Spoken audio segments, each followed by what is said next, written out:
C'est exactement ça. C'est un supplément, c'est en surplus de ton alimentation si tu en as besoin. Ou tu veux aider et challenger ton système. Je vais dire système parce que ça peut être tes vitamines, tes carences en vitamines, en minéraux, tes acides aminés, ça peut être plusieurs choses. On peut utiliser les remplacements de protéines avec les shakes de protéines, on en a parlé un peu tantôt. Fait que le supplément va être utilisé vraiment en supplément à l'alimentation. Jamais je vais utiliser un supplément avec le plan alimentaire dans le premier plan alimentaire. Pourquoi? Tu veux maîtriser la base. Toujours ta base en alimentation. On l'a dit tantôt, quand quelqu'un est vraiment tout croche au niveau de son alimentation, puis qu'on utilise un plan alimentaire, puis qu'on va juste aller ajouter une bonne quantité d'eau, puis contrôler un peu les portions, souvent on va avoir des résultats. Fait que ça ne sert à rien de rentrer des suppléments, même si on en a besoin. Parce qu'on veut y aller en étapes.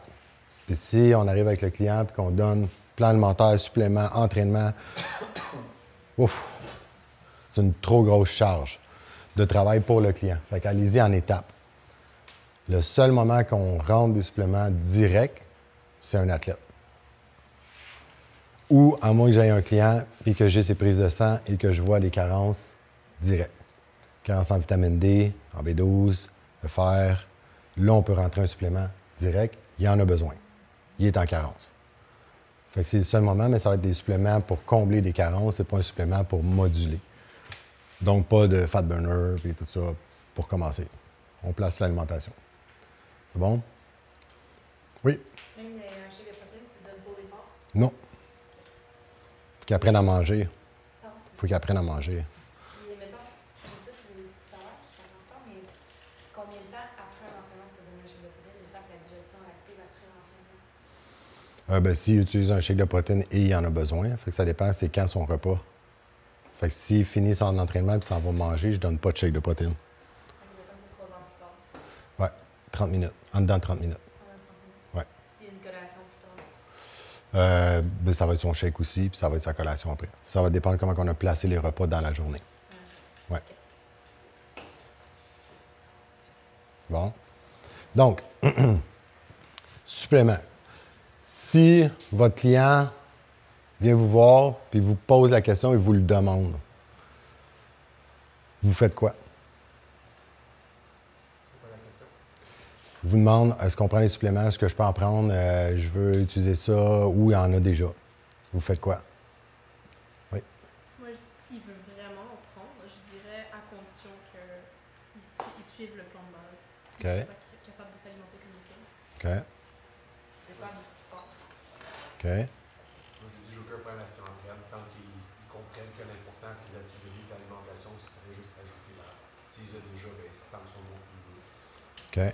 Fait que s'il y a quelqu'un qui vient vous voir dans votre bureau, puis qui a déjà, on l'a dit tantôt, une petite base, a déjà fait des tests, des essais avec d'autres entraîneurs, nutritionnistes, naturopathes, peu importe, puis qui a déjà des clients, puis que vous voulez reprogrammer la personne. Moi, systématiquement, j'enlève les suppléments. Puis je recommence à zéro. Fait que même s'il prend des suppléments, puis qu'il veut, moi, j'en veux pas. On repart avec le plan alimentaire, on fait la base, on fait les tests qu'on a besoin de faire, puis après, on verra pour rentrer les suppléments. Puis ça va nous donner peut-être le temps de refaire les prises de sang pour s'assurer qu'il y a vraiment des carences avec certaines vitamines, minéraux, tout ça, pour pouvoir les combler après. Puis après, on verra. C'est vraiment graduel. Moi, personnellement, je les arrête. S'il y a déjà une base de vitamine D et qu'il veut en garder, il peut la garder, c'est sûr. Moi, personnellement, je l'arrête parce que je veux la réponse de mon client et de ses tests sanguins naturels. Je veux pas de supplément, je veux rien. Je veux que l'alimentation. Mais est-ce qu'on peut toujours trouver tout dans l'alimentation? Tu peux toujours tout trouver, ça dépend du besoin que tu as. Fait que si tu as besoin de beaucoup de magnésium, bien écoute, il y en a vraiment beaucoup dans le brocoli, mais avec ton entraînement et ta dépense calorique, ben, il va peut-être falloir que tu en manges 2-3 kilos par jour. Là. Pas sûr que tu vas aimer ça. Fait que c'est juste ça. C'est oui, tu peux tout retrouver dans ton alimentation. Le problème, ça dépend de ce que tu as besoin. Mais il faut que tu sois capable de le manger aussi et il faut que tu sois capable de l'absorber. parenthèse, pour ce qui est absorbé, j'ai des clients, surtout des clientes, qui sont anémiques. Prescription de fer très élevée. Un mois après, fait une prise de sang, son fer a à peine monté.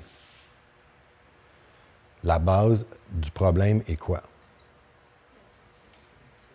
Qui a dit ça? L'absorption. Je prends le client, on arrête la prescription de fer, on travaille sur sa digestion, on fait la prise de sang, son niveau de fer est plus élevé que quand elle prenait sa prescription. Fait que oui, ça peut aider pour patcher le problème, mais ça prend des méga dosages, c'est pour ça qu'ils le prescrivent. Mais la base du problème est sa digestion. Fait que tu règles la digestion pour qu'il absorbe ses nutriments. Après, tu peux compléter au besoin avec le supplément, avec le bon dosage, et tu n'es pas en train de surconsommer un supplément pour rien. Oui. Quand tu dis que tu règles la digestion par rapport à ça, je ne suis pas sûre de comprendre qu'est-ce que tu fais réellement. Estomac, foie, intestin. OK. Beaucoup plus complexe, et on verra peut-être pour faire de quoi plus précis là-dessus. Mathieu Bouchard est excellent sur la digestion. Mais digestion, c'est estomac, foie, intestin. C'est pas détaillé quand même. Estomac, c'est la première étape. Si la personne est hyper stressée, elle a un mode de vie stressant, elle ne dort pas, sûr et certain, enzymes digestives, HCl, acide chlorhydrique, c'est des facteurs qui vont influencer la digestion des aliments. Fait que, symboliquement, c'est comme si tu as de la difficulté à défaire tes aliments dans ton estomac. Ça passe un peu rough dans tes intestins après. Fait que tu peux travailler avec des enzymes digestives, avec du HCl, ça va aider. Première étape. Après, le foie, les conditions du foie. Est-ce qu'il est correct? Est-ce que les enzymes hépatiques sont bons? Est-ce que le foie fonctionne bien pour pouvoir digérer les aliments? Si non, il faut que tu saches un peu les enzymes hépatiques dans la prise de sang pour savoir qu'est-ce que tu fais aussi avec. Si tu la digestion de l'alcool, des gras, est-ce que c'est vraiment plus au niveau de détoxification du foie pour sortir les toxines? Fait que tu sais, plusieurs patterns que tu peux travailler au niveau du foie, tu vas aller spécifique avec ça. Intestin, de base, moi, je donne du probiotique à l'année. On peut varier le probiotique. J'ai eu cette formation-là en Europe. C'est une chercheure polonaise. Une chance qu'elle avait mis toute son information dans son PowerPoint parce qu'elle essayait de parler en anglais. C'était pas facile à comprendre parce qu'un accent polonais, anglais, très difficile, mais c'est une chercheure qui, ça fait 30 ou 35 ans qu'elle étudie les probiotiques et les intestins. Tout ce qui est microbiome et toute la patente, elle a étudié ça depuis les bébés naissants. Fait elle suggère des probiotiques généralement à tout le monde à cause du stress, du lifestyle et de la pollution. Puis à part des bébés naissants. J'ai jamais entendu quelqu'un qui donnait des probiotiques à un bébé naissant. Mais elle le suggère. Fait que, de base, probiotiques. Flore intestinale, très important, système immunitaire. Puis oui, ça peut aider l'absorption puis aider à évacuer les toxines. Oui. Par curiosité, tes probiotiques, tu vas chercher plus dans ton Activia ou en supplément? En supplément. OK. Sans produits laitiers. Ouais. Ouais. Oui, parce que tu vas aller chercher la quantité aussi. Fait que elle mentionnait 20 milliards par jour, minimum. Fait que 2 fois 10 ou 1 fois 20, ça peut être 2 fois 10 qui est un 10 le matin, 10 le soir ou 1 fois 20 le soir.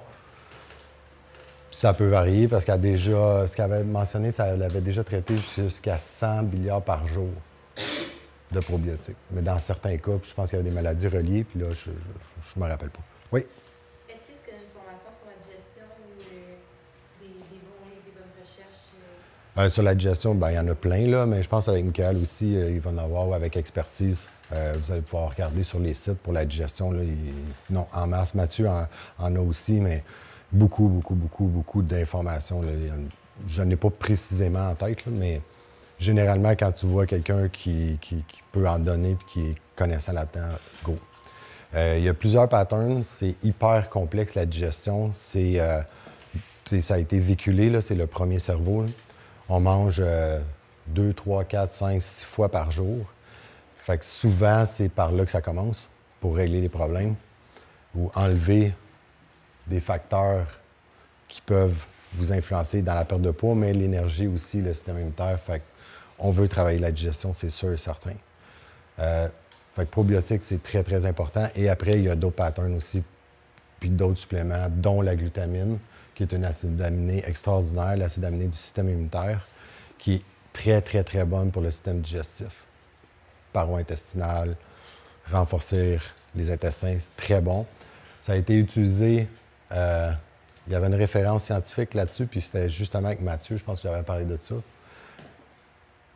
Dosage extrêmement élevé de glutamine pour un sidéen, pour augmenter le système immunitaire. Puis ils l'ont fait aussi pour aider un cœliaque.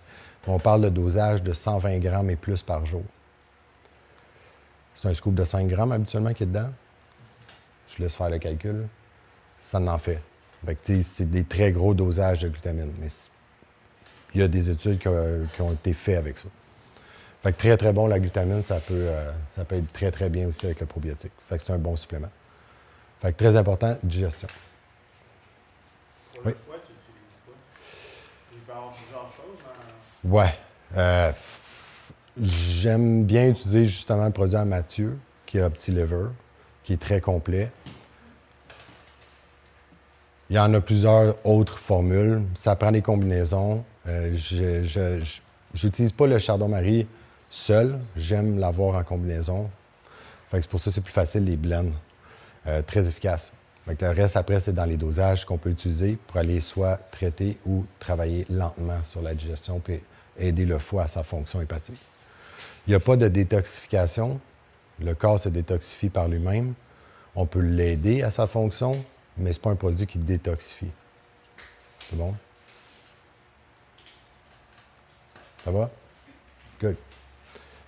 Oui? Oméga 3? Oui. Oui, général.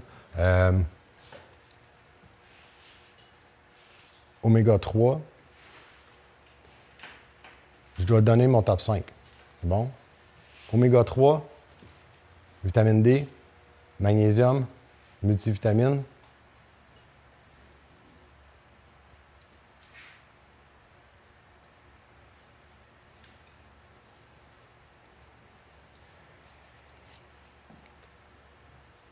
Mon cinquième va aller selon la personne. J'en ai deux. Ça dépend si le problème est dans l'estomac ou dans les intestins.